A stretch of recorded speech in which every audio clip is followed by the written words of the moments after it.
Students, welcome back in the 16th video of chemistry for class 10, chapter number 2.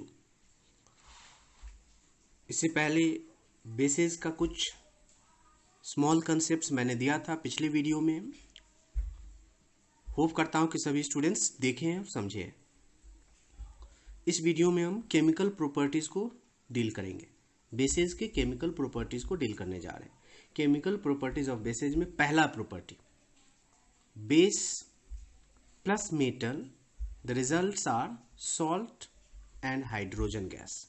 Means whenever a base reacts with a metal it produces salt and hydrogen. जब भी कोई base metal के साथ react करेगा तो वो salt और hydrogen produce करेगा. जैसे हम पिछले वीडियोस में पढ़ चुके हैं कि एक एसिड मेटल से रिएक्ट करने के बाद सॉल्ट एंड हाइड्रोजन देता है. ठीक उसी तरह अगर एक बेस मेटल से रिएक्ट करता है तो सॉल्ट एंड हाइड्रोजन देगा. देखने वाली बात यह है कि all metals do not react with bases. हम किसी भी मेटल को किसी भी बेस से रिएक्ट नहीं कर सकते हैं, ध्यान दीजिएगा.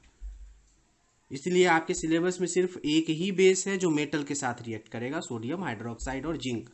यही आपके सिलेबस में. अगर बेस और मेटल का रिएक्शन आ रहा है एग्जाम में तो इसके अलावा दूसरा बेस और दूसरा मेटल नहीं देगा. इसलिए आपके लिए काफी इंपॉर्टेंट हो जाता है. All metals do not react with bases. तो ध्यान दीजिए, हम एग्जाम्पल में sodium hydroxide as a base ले रहे हैं, जिंक एज अ मेटल ले रहे हैं.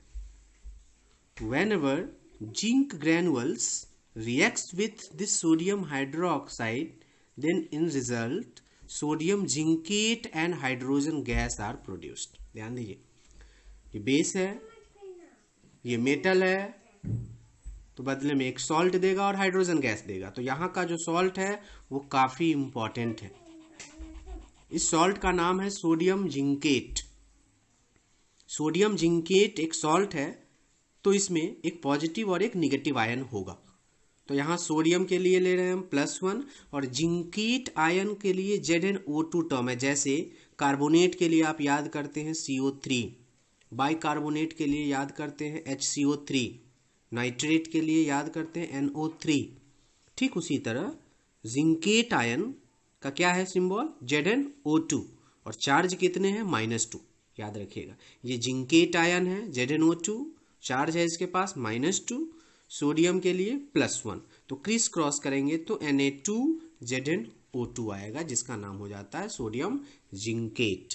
तो समझिए इसमें क्या हुआ कि सोडियम हाइड्रोक्साइड जब जिंक से रिएक्ट किया तो सोडियम जिंकेट और हाइड्रोजन गैस प्रोड्यूस्ड हुआ. अब हाइड्रोजन गैस का टेस्टिंग आप कर सकते हैं, आप पढ़ चुके हैं कि whenever a burning candle is brought near this gas, a pop sound is heard. Means hydrogen burns with pop sound.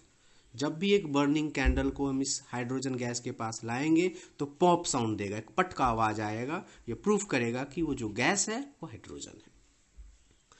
तो हम ये देख ही चुके हैं कि सारे मेटल्स बेसिस से रिएक्ट नहीं कर सकते हैं. Second property, base plus acid, the results are salt and water.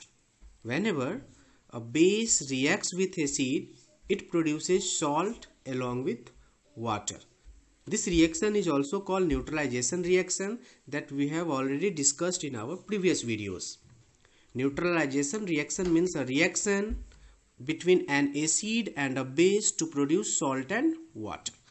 A reaction in which acid reacts with base or base reacts with acid to produce salt and water is called neutralization reaction.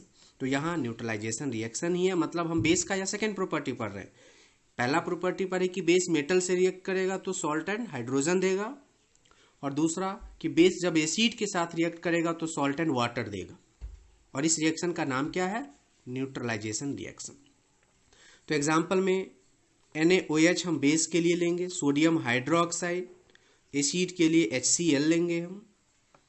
तो NaOH और HCl यानी एक base और एक acid है, तो क्या देना चाहिए रिजल्ट में, सॉल्ट एंड वाटर. तो पहले आप वाटर लिख दीजिए और सॉल्ट के लिए क्रिस क्रॉस कर लीजिए. मीन्स बेस का पॉजिटिव आयन और बेस का नेगेटिव आयन, और यहां ध्यान दीजिएगा इस एसिड का पॉजिटिव आयन, अगर ये दोनों मिल जाता है तो यही वाटर बना लेता है। फिर से समझिए, बेस का अगर हम नेगेटिव आयन लेते हैं OH माइनस आयन, और एसिड का ये पॉजिटिव आयन लेते हैं तो इससे वाटर बन जाता है।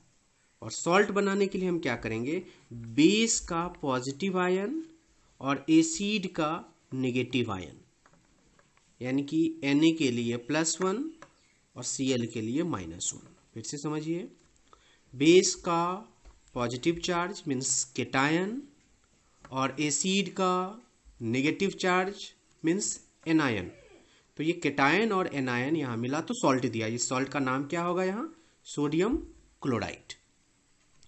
तो इस वीडियो में क्या क्या देखा रिवाइज कर लेते हैं। Base reacts with metal to produce salt and hydrogen, that is the first property of base, chemical property of base, जिसमें एग्जाम्पल में लिए हम सोडियम हाइड्रोक्साइड एंड जिंक, यही दोनों लेना है, दूसरा आप कुछ नहीं लेंगे सिलेबस के अनुसार। तो सोडियम हाइड्रोक्साइड जब जिंक से रिएक्ट किया तो ये दिया सोडियम जिंकेट और हाइड्रोजन। दूसरा प्रॉपर्टी हमने पढ़ा कि जब भी कोई बेस एसिड से रिएक्ट करेगा तो सॉल्ट एंड वाटर देगा, जिसको हम लोग न्यूट्रलाइजेशन रिएक्शन भी कहते हैं।